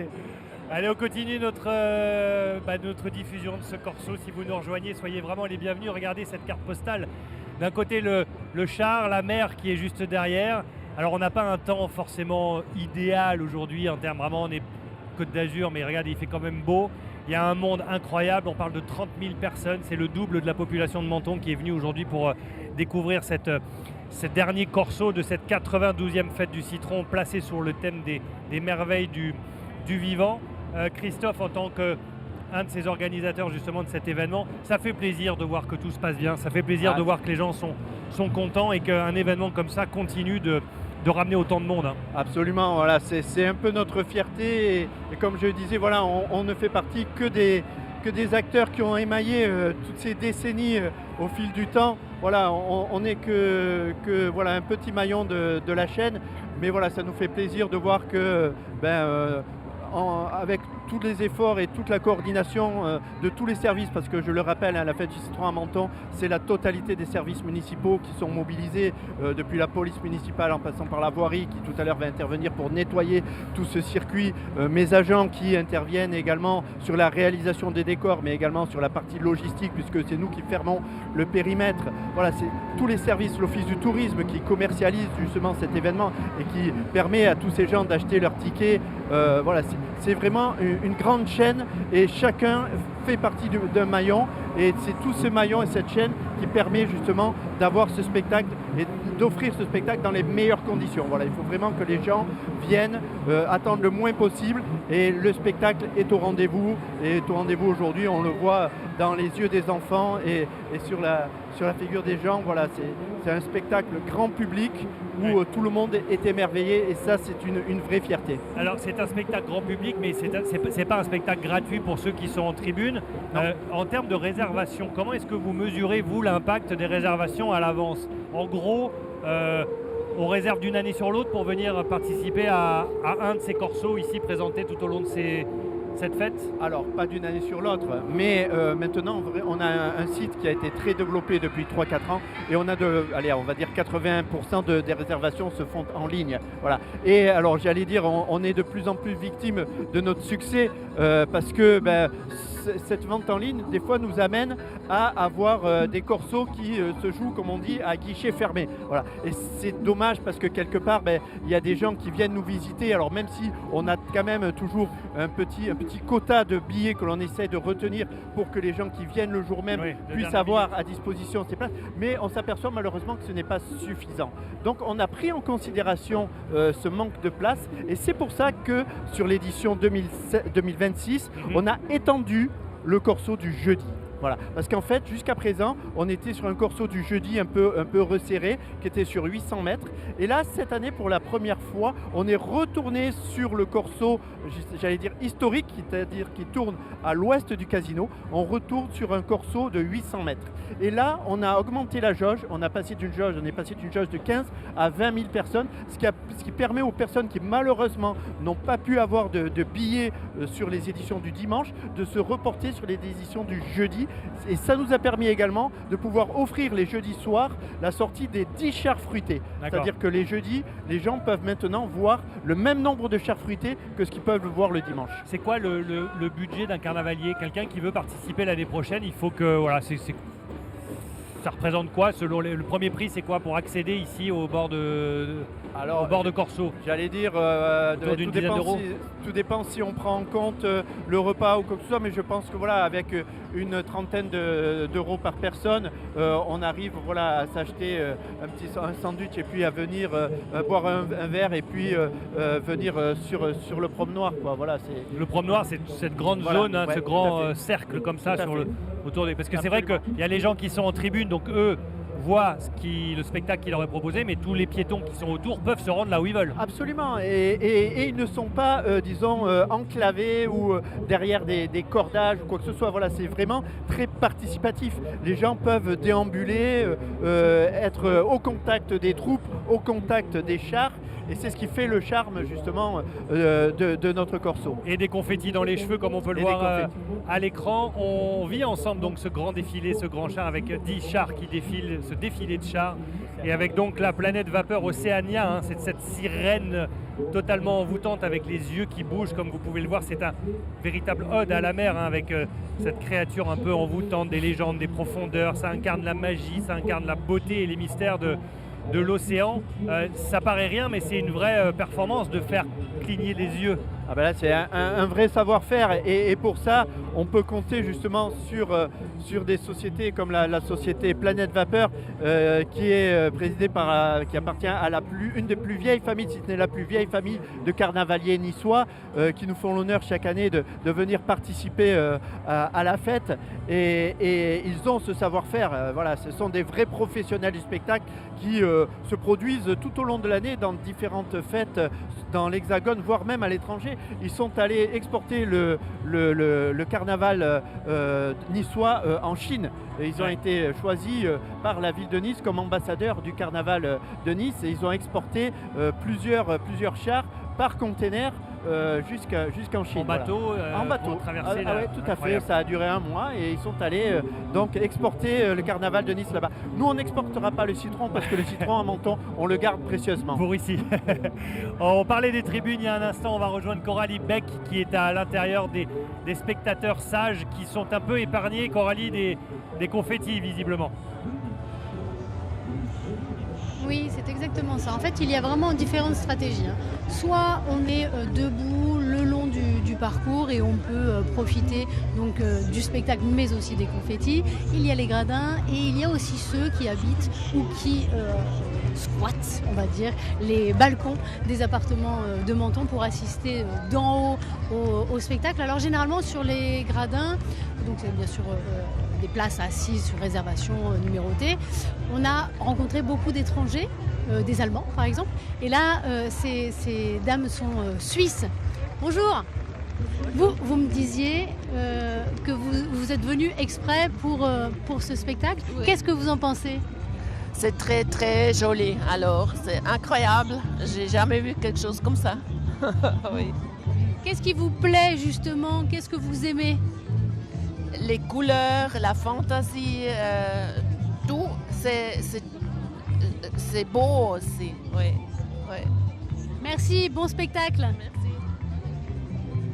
Merci Coralie, merci d'être comme ça à l'intérieur de cette grande zone comme ça où défile. Tout à l'heure, quand on était dans le journal en direct, il n'y avait personne encore dans les tribunes et tout le monde était encore sur le parcours. Ça donnait l'impression du fameux warm-up.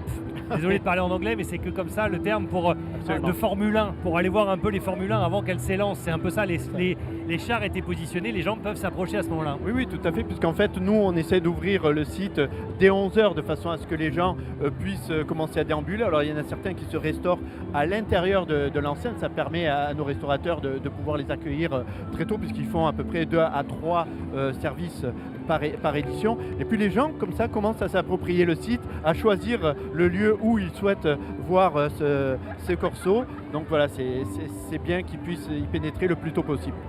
Alors qu'on découvre à l'image toujours, si vous nous rejoignez, Océania, effectivement cette espèce de grande sirène envoûtante qui est à peu près à notre hauteur, qui n'est pas encore à la hauteur du podium, mais qui cligne des yeux. C'est vraiment une vraie prouesse avec ces échassiers en forme de méduse comme ça. Et au-delà du spectacle et du côté coloré, tout ça, il y a une vraie performance presque de cirque que l'on voit. Oui, tout à fait. Alors il faut savoir que ce sont eux qui confectionnent également tous leurs costumes. Ils ne font pas que construire le mécanisme et tout. Donc Gilles et Pierre Povina, c'est leur femme. On parlait tout à l'heure de la notion de famille dans justement l'agrumiculture. Là aussi, la culture du carnaval et cette société, donc Planète Vapeur, c'est vraiment une histoire de famille. Il y a la mère, il y a le père, il y a l'oncle, il y a les fils qui travaillent. Et donc la mère est costumière et c'est elle qui réalise ces méduses qui accompagnent sur des échasses donc, donc Océania. Avec ce mélange de couleurs vraiment magnifique à l'image, vous le découvrez, donc on est à Menton, au cœur de cet événement, de ce dernier corso, de cette 92e fête du citron. Et puisque vous parliez d'histoire de famille, on accueille sur ce plateau Isabelle Philippe, qui est secrétaire du groupe folklorique de la Mentonnaise. Oui, c'est bien ça. C'est ça, vous êtes tout de costumes vêtus, avec quand même évidemment la touche de citron à la fois en épingle et en boucle d'oreille. Ah oui, alors ça n'est pas folklorique, mais c'est la petite touche amusante pour égayer cette belle fête si elle en avait besoin, parce qu'elle est magnifique. Alors quand on parle de fête de famille, vous, votre groupe folklorique, vous défilez depuis 1980 et vous-même, petite, vous découvriez la fête du citron là, dans le public. Absolument. Alors petite, je venais avec mes parents à partir de l'âge de 4-5 ans parce que la fête des citrons, c'était la deuxième sortie annuelle après les vacances d'été. C'était vraiment, on allait jeter les confettis, s'amuser dans le corso. Et puis je suis rentrée dans la Mentonnaise en 1979. Et à partir de 1980, j'étais dans la fête du citron, sur les chars, à m'amuser, à jeter les confettis. Et on était très nombreux sur les chars parce qu'aujourd'hui, ils sont 4-5 sur le char, mais j'ai compté jusqu'à 14 parce que j'ai toutes les photos de toutes les éditions des fêtes des citrons, des 92e, enfin des 92, puisque j'ai les photos de cette année, de toutes les éditions de cette belle fête. Et je m'amuse à compter le nombre de participants sur les chars. Et à l'époque, les chars se croisaient aussi. Oui. Et c'est vrai qu'on faisait des batailles entre nous sur les chars. Et c'était vraiment formidable. Ça allait encore, hein, parce que les personnes du groupe se battent, si je peux dire ça. Parce qu'on fait un planning pour les Corsis. Mais il n'y a pas assez de Corsis parce qu'elles voudraient toutes monter sur les chars pour s'amuser. Alors vous, il y a à peu près une cinquantaine de personnes dans cette troupe folklorique. Oui. Et parmi cette cinquantaine de personnes, vous en avez une vingtaine de votre famille. C'est dire à quel point c'est une affaire de famille. On y est plus qu'attaché finalement. C'est un événement incontournable. Ah oui, oui, tout à fait. Alors on est effectivement 18 dans la famille. Et la tranche d'âge, c'est de 2 ans à 96 ans. Parce qu'il y a 4 générations. Et la mémé de 96 ans, elle est dans les jardins d'ailleurs. Jardin Biovès. Au jardin Biovès, oui. Elle a fait toute la fête, tous les jours, avec sa copine. Elles ont 94 et 96 ans. Elles nous plombent la moyenne d'âge, mais c'est pas grave, on les adore. C'est quoi leur secret? C'est le citron ou pas? C'est manger le citron cru comme ça? Tout à fait. Je pense que le secret, c'est le citron, l'amour pour leur ville, l'amour pour la fête du citron et l'amour du groupe aussi, parce qu'elles sont également nées dans le groupe et elles ne manqueraient pas pour un sou leur fête. Hein. Est-ce qu'on, à travers votre témoignage, on peut se rendre compte à quel point cet événement, ok, il y a une dimension, il faut assurer le côté professionnel du spectacle, le côté encadré, le côté sérieux, tout ça, mais est-ce qu'on peut mesurer le côté vraiment de cœur? Participer à cet événement, c'est vraiment, vous, j'imagine que même si vous aviez un événement festif, familial ailleurs, vous n'iriez pas parce qu'il y a la fête du citron. Alors pour vous dire la vérité, chaque année, en février, je dois partir au ski, mais je ne pars plus au ski parce qu'on reste à Menton pour la fête, que ce soit le dimanche ou tous les autres jours de la semaine. Et je prends toujours une semaine de congé pour la fête. Après, j'y vais tous les jours, mais je consacre beaucoup de temps à cette fête. C'est une fête de cœur et ça nous tient à cœur à tous les membres, hein, parce que je ne suis pas seule. Hein. Là, je suis toute seule, mais tous les autres sont dans le jardin et je suis sûre qu'ils regardent l'émission. Le jardin Biovès, effectivement, où se trouvent donc à la fois les grandes structures que l'on a vues défiler aussi, mais qui sont aussi fixes là-bas. Et aussi le moyen de discuter et de rencontrer notamment Nicolas qu'on a reçu tout à l'heure, l'agrumiculteur. Quand vous voyez ces images, Isabelle, est-ce que vous prenez en mesure vous voyez ce monde qu'on a à l'écran là, ça vous fait quoi en tant que carnavalière de voir ça? Alors, moi je trouve que c'est magnifique tous ces costumes et toute cette énergie que les personnes donnent pour la fête et peuvent transmettre à tous les spectateurs. Ils animent et c'est formidable, quoi.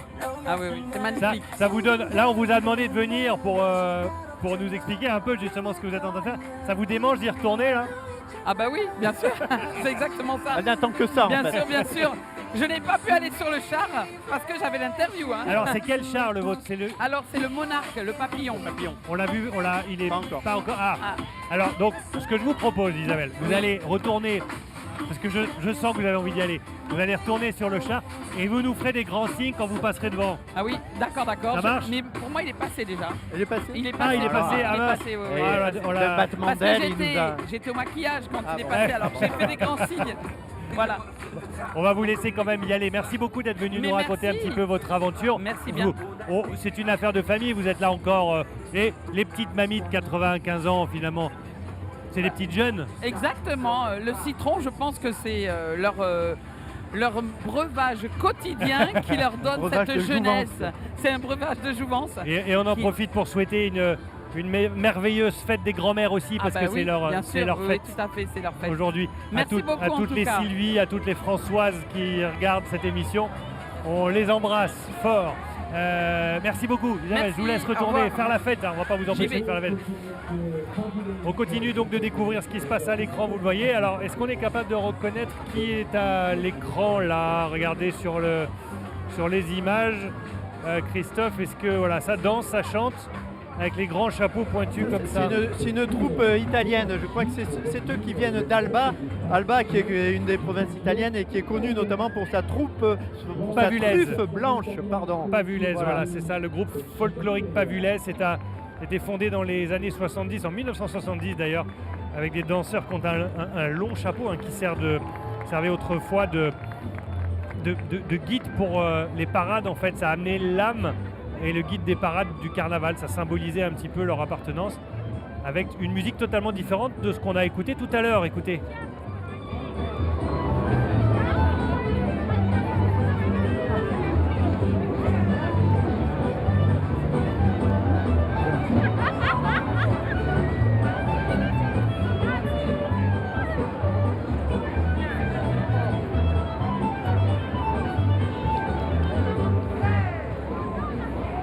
On a un tout autre univers, hein, la musique qu'on vient d'entendre, on se serait cru dans un film, un film d'époque.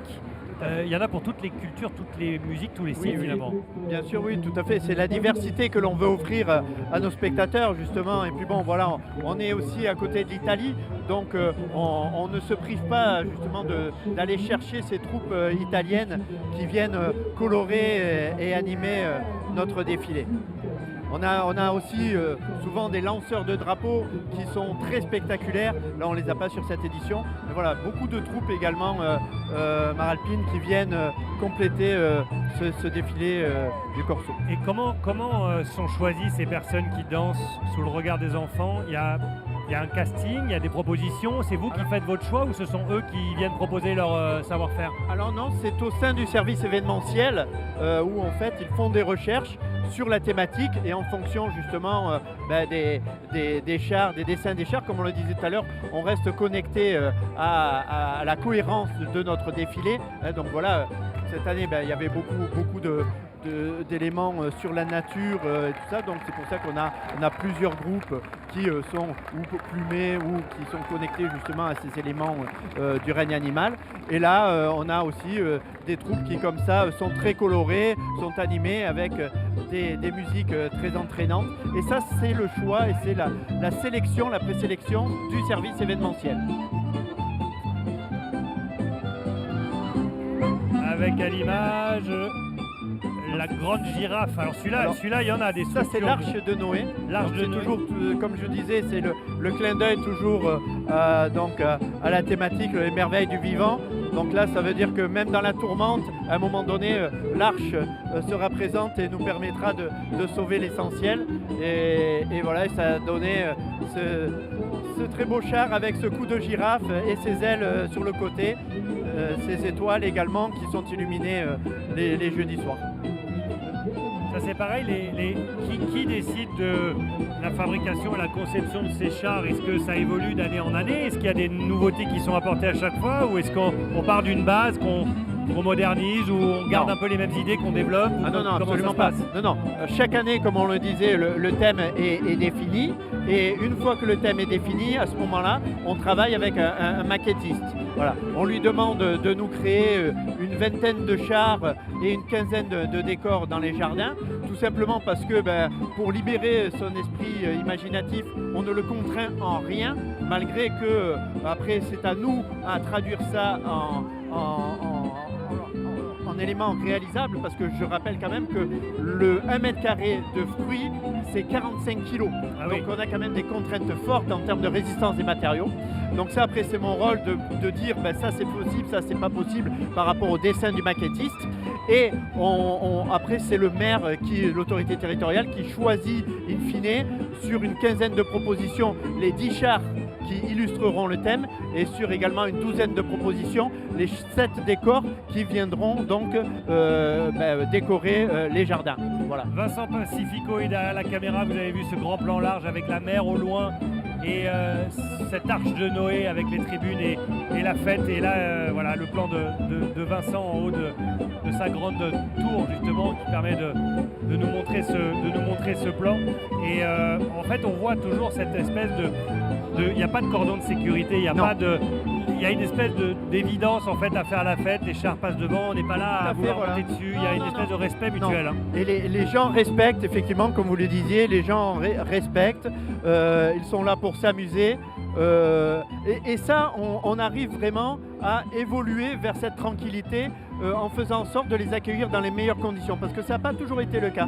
Malheureusement, en 2011, on a tous connu les difficultés qui étaient les nôtres à accueillir de façon sécuritaire les gens, et on avait des portiques qui stressaient les personnes avec des queues interminables. Depuis 3 ans, on a fait l'effort et on s'est doté des dernières techniques en matière de portiques de sécurité. Maintenant, ce sont des scanners qui nous permettent d'accueillir 10 fois plus vite nos visiteurs. Donc moins de queues, moins de stress, et les gens, on le voit, sont beaucoup plus détendus.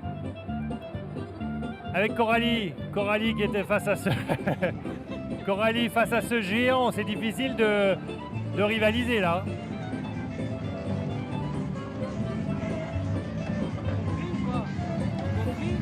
Elle ne nous entend pas, Coralie, on va la retrouver tout à l'heure, effectivement, au cœur de cet événement avec cette fête. Alors là, tout à l'heure, on en parlait de l'importance de celui qui conduit le char. Regardez-le, parce que alors lui, il y va aussi en termes de kilos de confettis. Il faut à la fois conduire le char et balancer des tonnes, on peut parler alors là, de tonnes. il faut savoir que Gilles, il fait quand même 2,02 m et que chaque fois qu'il prend une poignée, c'est au moins 5 kilos de confettis. Donc là, c'est une avalanche. C'est un sac entier de... une avalanche. Regardez ces pognes là, bof.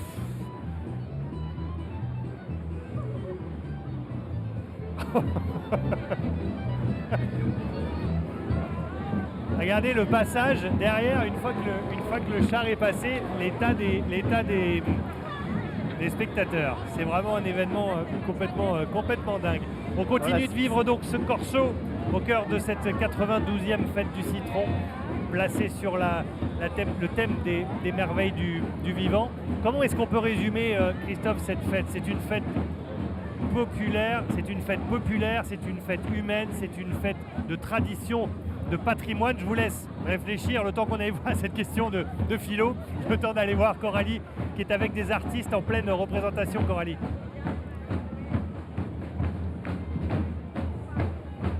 On l'entend pas Coralie. On l'entend pas Coralie. Vous m'entendez pas? Ça y est, on vous entend. Ah, ça y est, on vous entend, on m'entend. Ok, super. Alors, c'est pas grave. Tout à l'heure, vous avez dû voir, peut-être apercevoir un saut incroyable. C'est la compagnie Jimmy. Dites-nous. Nous sommes la compagnie Les Enjoliveurs. Nous sommes avec Jimmy Prod et nous sommes un trio d'échassiers à suspension aujourd'hui avec 5 musiciens et 2 créatures, une coccinelle et une tortue.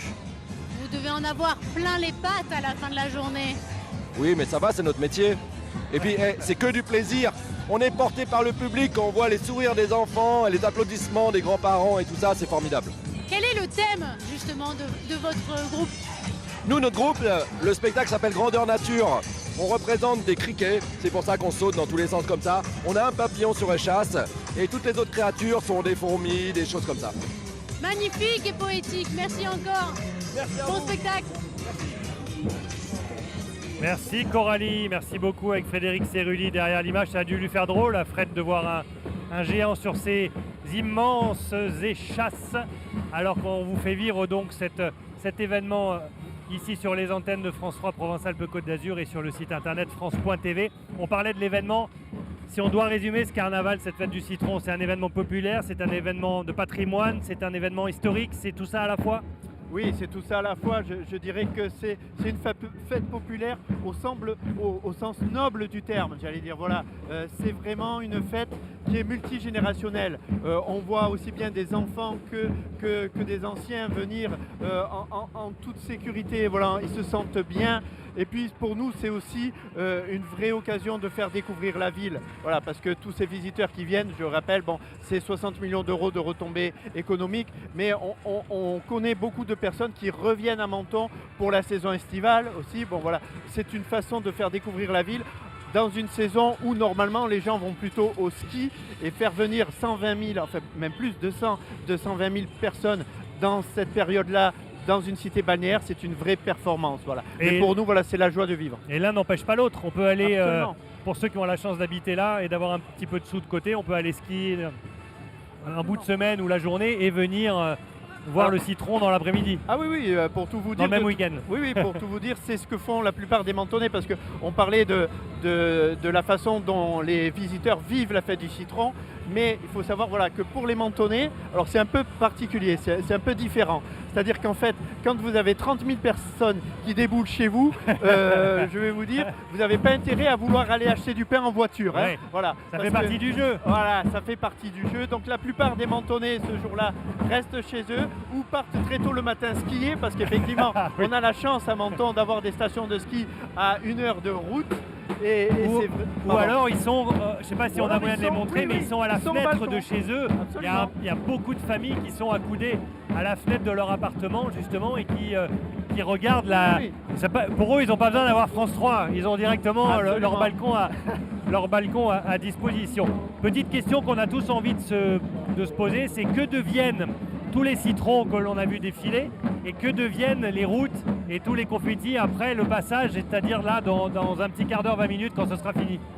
Alors, dès lundi, on va procéder au défruitage donc, des structures dans les jardins, et il y aura une vente au sein même des jardins, donc à l'euro symbolique, je crois que c'est 3 € le sachet de 5 kilos, qui sera proposé aux personnes qui viendront justement profiter de cette vente. Il faut savoir aussi qu'on va vendre tout ce qui a été utilisé pour décorer les sols, parce que les sols sont également décorés au niveau des jardins. Il y a des fleurs et tout ça qui sont utilisées, des fleurs annuelles. Donc on fait des caissettes et on vend également les caissettes. Donc sur les 140 tonnes de citrons et d'oranges qui ont été amenées là pour cette fête-là, en gros, la plupart est valorisée. Voilà, la plupart est valorisée. Et justement, cette année, pour la première fois, parce qu'on avait aussi cette inquiétude de voir certains citrons qui ne pouvaient pas être soit revendus en l'état, soit aller à la transformation, être jetés jusqu'à présent, parce que malheureusement, on disait 15 jours de fête, c'est quand même important par rapport à la maturation d'un fruit. Et là, on a signé cette année un accord de compostage avec une société qui nous reprend tous ces fruits tout au long de la fête et également à l'issue, et qui revalorise ces fruits à travers un compost. Mais en quoi? Du compost de citron, ça existe? Ah ben écoutez, oui, puisqu'on a une société qui s'est spécialisée là-dedans, et donc pour la première année, on va avoir ce compostage, donc ce qui fait que 100% des fruits sont réutilisés d'une façon ou d'une autre. Ça sent bon le reportage France 3, ça. Oui, tout à fait. Et on pour va répondre à votre question donc, sur comment se déroule l'issue d'un corso, et bien tout simplement la tonne et demie de confetti qui a été largement jetée en l'air, et ben, va être balayée par une armée bien rodée qui sont nos amis du service voirie, qui ont une méthodologie quasiment militaire, qui vont intervenir avec plusieurs balayeuses, avec des souffleuses et tout. Et il faut savoir que malgré que Menton est à l'heure où je vous parle occupé par près de 30 000 habitants, 300 bus, en 1h30 de temps, tout ceci va se disperser dans le bon ordre, en sécurité. Alors là, vous le voyez à l'image, c'est le dernier char qui défile, le vol du colibri, avec le Miss Menton qui est dessus, Miss Menton qui distribue aussi, qui balance ses confettis. Et vous le dites, là les gens commencent à partir, il y a un flux comme ça de personnes qui commencent à partir. On va parler des chiffres de cette année, ils viennent tout juste d'arriver, c'est 120 000 entrées au Corso, 30 000 par dimanche, avec 15 000 en moyenne pour les nocturnes. C'est 15% de plus pour les nocturnes cette année, c'est une année record, avec plus 10% d'entrées au palais et plus 15% d'entrée au niveau des visites et des excursions. En gros, c'est un carnaval qui tourne bien.